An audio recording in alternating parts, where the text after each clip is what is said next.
sommes à la librairie La Clé Astrale et nous allons discuter avec Grégory Agneret qui est venu à côté de Béthune dans le Pas-de-Calais.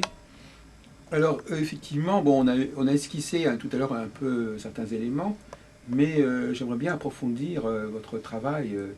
Alors vous avez dit tout à l'heure, vous disiez que vous avez été en recherche. Ouais. Vous nous avez raconté le début de votre recherche, mais vous n'avez pas donné la suite et éventuellement des choses que vous avez trouvées par vous-même. Donc, j'ai commencé à m'intéresser à l'astrologie en 99. Là, je montais des thèmes, mais même sans rien, en fait, avec les signes.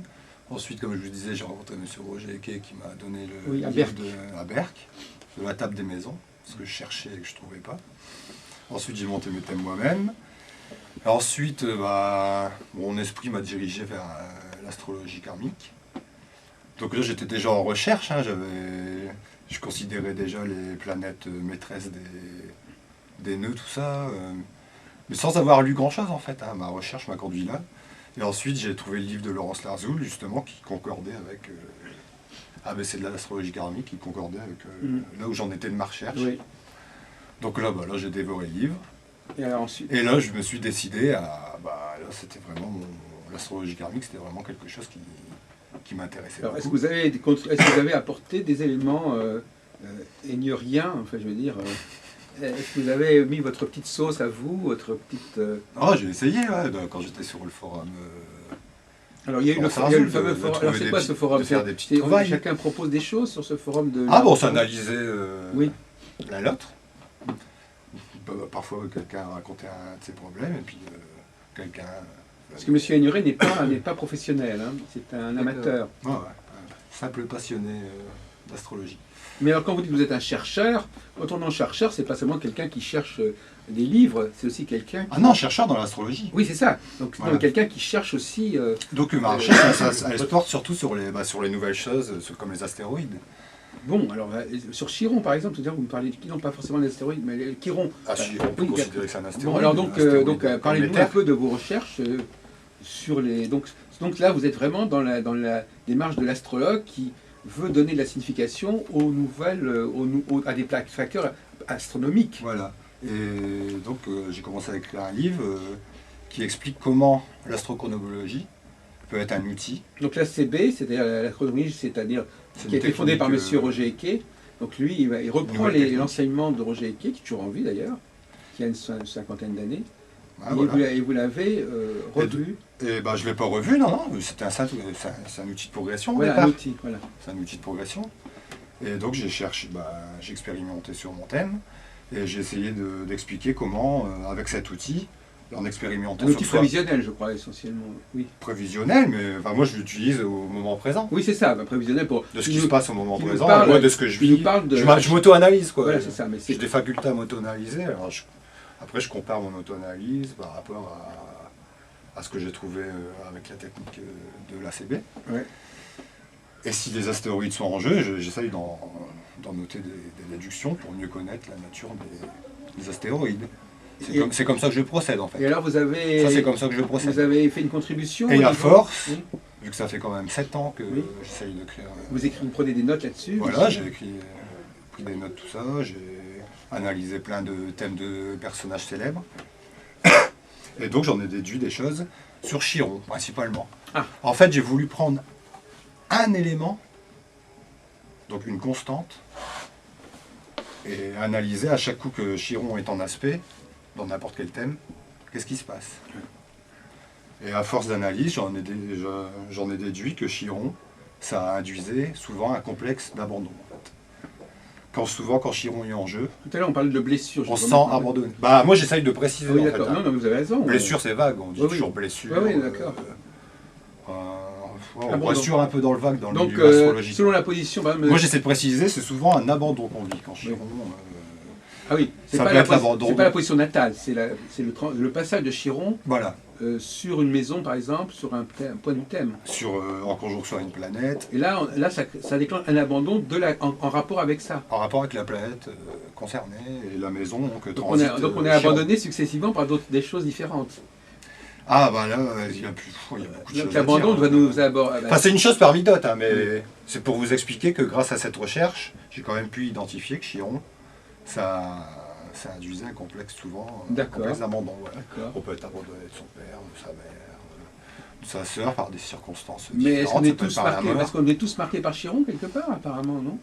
Enfin, bon, ça j'explique dans mon livre, maintenant, ça dépend, non. Il y en a qui ont dans leur thème qui ont un Chiron assez neutre, Oui. qui ne forment pas beaucoup Donc là, ils sont d'aspects. épargnés par la question de la... Je pense qu'ils sont un peu plus épargnés. C'est surtout ceux qui auront un Chiron conjoint aux angles, maison 1, maison 10, maison 7, maison 4, ou qu'ils ont un Chiron conjoint au luminaire, ou conjoint à ce qu'on appelle un régent karmique. Donc les régents karmiques, c'est les planètes qui maîtrisent les nœuds. Mais vous, monsieur Brosmer, vous êtes pas intéressé. Là, le côté psychologique, ça vous intéresse pas spécialement. On a par exemple ce genre de recherche, abandon, des choses comme ça. Enfin, c'est pas le genre de choses que vous Ça avez. peut être utile. Oui. Ça peut être utile, mais moi je peux le voir dans mes cartes. Oui. Donc, parce que il y a 53 cartes. Donc il y a une carte qui symbolise aussi de l'abandon. Ouais, voilà. Oui. Donc lui le voit Moi, dans je le vois thème. dans Chiron par exemple, et vous allez voir Et dans moi une je le carte, vois dans une carte. Voilà. Ouais, voilà. Mais il n'y a pas que Chiron, c'est parce que c'est vraiment, j'ai voulu concentrer ma recherche sur Chiron pour prouver en même temps, que vu que la constante elle sera toujours pareille, si à chaque couche, dans les thèmes que j'étudie, Chiron qui est conjoint à une planète, la personne est abandonnée, c'est un peu scientifique, quoi. Ça veut dire que... Oui, oui, c'est une sorte de statistique en fait. Voilà, ouais, c'est une sorte de statistique, ouais.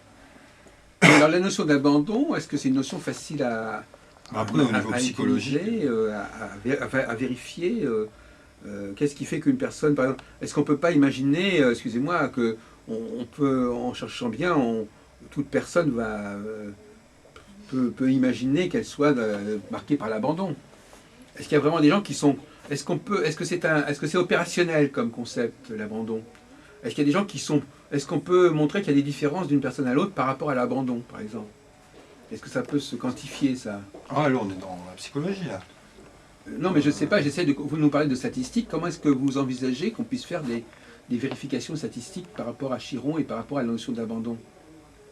Pas comme je viens de vous le dire, à chaque fois qu'il y a en aspect à une planète, Oui, la personne va vivre à ce moment-là, cette année-là, cette année-là. vu que c'est sur, ouais, c'est une force, comme je vous ai expliqué tout à l'heure, il y a Ah, plusieurs d'accord, forces. donc c'est ça. J'utilise quasiment que la force Donc il y a annuelle. des années, Annuelle, vous allez voilà. dire, telle année, ça va être une année marquée par Chiron, donc vous aurez un sentiment d'abandon, et puis telle autre année, non. C'est plus nuancé que ça, hein. Ça dépend du reste du thème, comme je vous ai dit. Si Abandon, Chiron, ça veut il dire est- quoi? Abandon, ça veut dire trahison, ça veut dire oublier, ça veut dire... Ah, ça peut être une trahison si Neptune y est de la partie, ça peut être plein de choses, ça peut être le décès de Ça peut être quelqu'un de la karmique aussi. famille. Un sentiment d'abandon, ça peut être karmique. Ah, bah, ça je ne saurais pas dire, mais justement, moi Parce que si on a un karma, on peut très bien, c'est plus lors de notre je pense que c'est plus réincarnation, non, enfin, moi travailler ma théorie, le côté de... ma théorie c'est par que rapport à Chiron, il parle plus de la généalogie, plus des mémoires familiales. J'ai essayé de dissocier. Mm, Il y a des mémoires karmiques qui seront plus révélées par Pluton, par exemple. Mm. Et des mémoires généalogiques familiales que là, ça concernera plus Chiron. Donc, dans le livre que j'essaye d'écrire, j'essaye d'expliquer ça, de dissocier que ce serait plus Pluton qui remet à jour des mémoires karmiques et Chiron qui remettrait à jour des mémoires familiales, en fait. D'accord. Et donc, Chiron, ça indique une sorte de complexe psychogénéalogique qui influe sur notre comportement selon la maison où il se trouve, selon les planètes qu'il aspecte. Mais justement, j'essaie de comprendre, par exemple, si quelqu'un, bon, je pense que vous travaillez sur la révolution solaire, je ne sais pas exactement, alors si quelqu'un a Chiron actuellement dans une certaine maison... Je parle surtout avec l'astrochronologie. Oui, d'accord, mais enfin, il y a donc des... Voilà, c'est ça. Donc si... Parce qu'en plus, vous le dirigez, Chiron. Bah, il Ça dirige ne selon correspond pas à la position réelle de Chiron. C'est-à-dire que ça ne correspond pas au fait que Chiron soit dans le ciel à tel endroit, au moment où... Parce que vous le dirigez. Ouais, c'est avec la progression. Ouais, C'est ça, donc non, parce qu'il faudrait expliquer à M. Brosmer, ça c'est quelque chose de très bizarre. Ah, c'est que compliqué. Tout à ouais. l'heure on parlait de là, monsieur parle d'une astrologie qui n'est pas astronomique en fait. C'est-à-dire qu'il parle d'une astrologie où il y a le thème natal, mais après, on fait bouger les facteurs sans tenir compte de l'astronomie. Donc, Faut tenir compte des planètes qui sont dans voilà. le ciel. Donc, voyez-vous, c'est encore autre chose. C'est-à-dire que c'est une tout à l'heure, on vous disait que vous parliez de. Ça peut Vous être employez une progression. des termes astrologiques sans faire de l'astronomie. Ben, lui aussi, d'une certaine manière, Ah ouais, il d'accord. fait bouger les choses. Quand il parle de Chiron, il parle du Chiron effectivement natal. Mais après, il va le faire bouger. Voilà. Il va là où Chiron ne sera pas D'accord. réellement pour telle année. Hein, ça, c'est Ouais. encore ça partie une autre forme de ça, c'est une astrologie directionnelle, ça s'appelle, une astrologie directionnelle, c'est-à-dire qu'on dirige les positions du thème natal, mais ça ne va pas correspondre. Par exemple, il peut vous dire que dans votre année X, Chiron va être fort, et il ne sera pas astronomiquement marquant dans votre thème en transit ou je sais pas quoi. Mais souvent, justement, ce qu'on remarque, c'est que si ça correspond. Ah. C'est-à-dire que si souvent avec les transits, Ouais. le TSCV il correspond. Quoi. Chiron, il est quand même en transit, il touche un point important. Enfin, en vous même temps. savez, en transit, c'est une façon. Ce qui C'est les aspects. Alors les aspects, quand même, vous savez, tout rejoint. il y a quoi. beaucoup d'aspects. Honnêtement, je suis un peu critique, mais je veux dire, des aspects, des angularités, par rapport à l'ensemble d'un thème, on en trouve toujours. Hein. Ah, Non, je veux dire, vous mettez Chiron à tel endroit, vous allez dire, tiens, il est en carré avec Mercure natal, tiens, il est en carré avec Saturne natal. Bon, de toute façon, on trouve toujours quelque chose. Si c'est pas un carré, ça sera une trigone. Si c'est pas un trigone, ça sera une opposition. Enfin, je veux dire que l'aspect, c'est quelque chose qu'on peut mettre, qu'on peut trouver facilement, effectivement. Mais ce qui est intéressant, c'est effectivement, quand vous nous parlez là de Chiron, sur le moment, je n'avais pas fait attention pour prévenir M. Brother, vous ne parlez pas d'un Chiron qui correspond à une position planétaire réelle. Si on parle d'astrochronobiologie, non. Ah oui, du point de vue de la... Oui, ouais. c'est ça, voilà. Mm. Alors, donc, ça complique encore. Donc, voyez-vous, donc, finalement, l'astrologie ne se satisfait pas de la réalité astronomique. Ah, non. Elle s'est aperçue que cette réalité astronomique n'était pas assez riche, en fin de compte. J'ai l'impression C'est que pas j'ai assez compris- précise en fait. Ah, voilà. Comme M. Roger Kay, c'est ça son truc, c'est qu'une planète lourde, comme Jupiter, Saturne et Uranus, par exemple, on a Vénus dans un tel endroit, bah, par exemple, Saturne, il va le transiter pendant 2 ans. Donc il peut s'en passer des choses pendant 2 ans. Ah, oui. Donc ça Alors ça qu'avec le- l'a un avec- peu gêné, et il Voilà. a cherché une technique pour que ça soit plus précis en fait. Parce qu'en Du coup, réalité, c'est dans le temps. si je ne me trompe pas, vous me direz si je dis une bêtise, avec le système des directions, toutes les planètes vont au même rythme. Ça dépend, il y en a beaucoup de directions. Hein, ça Non, mais je veux dire, avec un système X de direction, par exemple le système de la CB, toutes Celle-là, les- elle va au rythme, ouais, ça c'est au même rythme. donc au lieu que chaque C'est un planète, calcul mathématique. au lieu que chaque après. planète avance à sa vitesse, Ouais. On le leur système donne, directionnel, chaque planète Ça va tourne avancer- autour du thème, Pour en fait. prendre un exemple un peu Toutes les planètes classique, tournent autour du thème. on va dire qu'on va faire avancer d'1 degré toutes les C'est planètes. comme une horloge en fait. Ouais, Donc ça je ne- vois. on ne tient plus compte de la différence de progression entre, par exemple, Pluton ira pas plus vite ou moins vite que Mercure. C'est comme une horloge. Vous voyez le thème, bah, Oui, c'est un j'ai rond bien à point. saisi. Ouais, j'ai bien saisi. C'était- Aussi, il y a plein d'aiguilles sur toutes les planètes et puis elles se déplacent tous d'une seconde en même temps. Voilà. Et ensuite elles forment des planètes entre elles. Mais bon. Donc là, ils se C'est sont compliqué, émancipés quelque part par rapport à l'astronomie, voyez-vous. Les astrologues ont pris, de même que quand vous parlez des planètes, vous vous êtes émancipés par rapport à l'astronomie, puisque vous parlez, l'oracle, c'est une façon de dire, ben, on va quand même parler des planètes, même si on ne fait pas d'astronomie. Ben, lui, il dit, Ouais, voilà, ben, on va aussi faire des thèmes, on va faire bouger des choses, on va même donner des dates, sans forcément dépendre des réalités astronomiques. Enfin, c'est pas moi, c'est Roger qui. Non, ben, tous les systèmes directionnels sont comme ça, tous les Bah, de toute façon, ouais. Hein. Que ce soit Rudyard, Eke, etc. Tous ces Enfin, systèmes sauf de les progressions secondaires. Progression secondaire, c'est par rapport au transit quand même. Les Oui, mais la secondaires. progression secondaire, c'est une façon de dire un jour pour un an. Voilà. C'est aussi une correspondance qu'on peut C'est discuter. une correspondance. Dire, ouais. dire que la planète, 8 jours après la Ah, c'est une naissance correspondance correspond à symbolique. 8 ans, Mhm. c'est pas non plus l'astronomie pure et dure. Ah, c'est pas de l'astronomie. Hein. on va dire. Ouais, c'est une Mais correspondance. ça comme vous, vous dites. ça vous gêne pas. Parce que, bon, par exemple, quand Au on dé- voit les travaux de Michel Gauquelin. Moi, au début, j'avais l'esprit critique comme vous aussi, ça me gênait, mais à force de l'expérimenter, on voit quand même que ça donne des résultats. Alors, du coup, on va pas dire, bah non, ça marche pas si on voit que ça marche. Oui, mais quand on regarde de près, on voit qu'il n'y a pas tellement de différence finalement, parce que finalement les astrologues aussi prennent de la liberté par rapport à l'astronomie. Ils ne sont pas aussi, contrairement à ce qu'on pourrait croire, ils ne sont pas aussi comme ça rigoureux.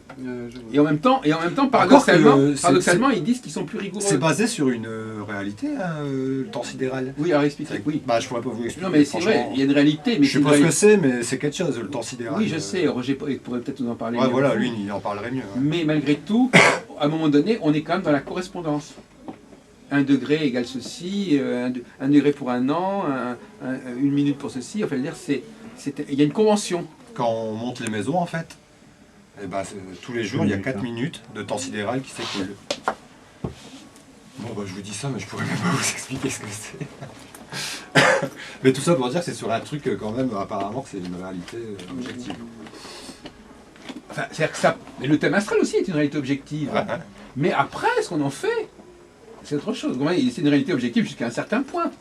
Le thème astral. C'est-à-dire que c'est un point de départ. C'est comme si quelqu'un vous disait, c'est comme la crise financière. Au départ, il y a une réalité objective, et puis après, on extrapole. On crée des produits qui sont de moins en moins réels. On crée une bulle. En fin de compte, quelque part, enfin, je ne veux pas être critique, mais on est dans une bulle là. C'est-à-dire qu'on va au-delà. Enfin, on part d'un truc, et puis on fait des dérivés, on extrapole, et après on a une astrologie qui est beaucoup plus riche, effectivement, faut dire vrai.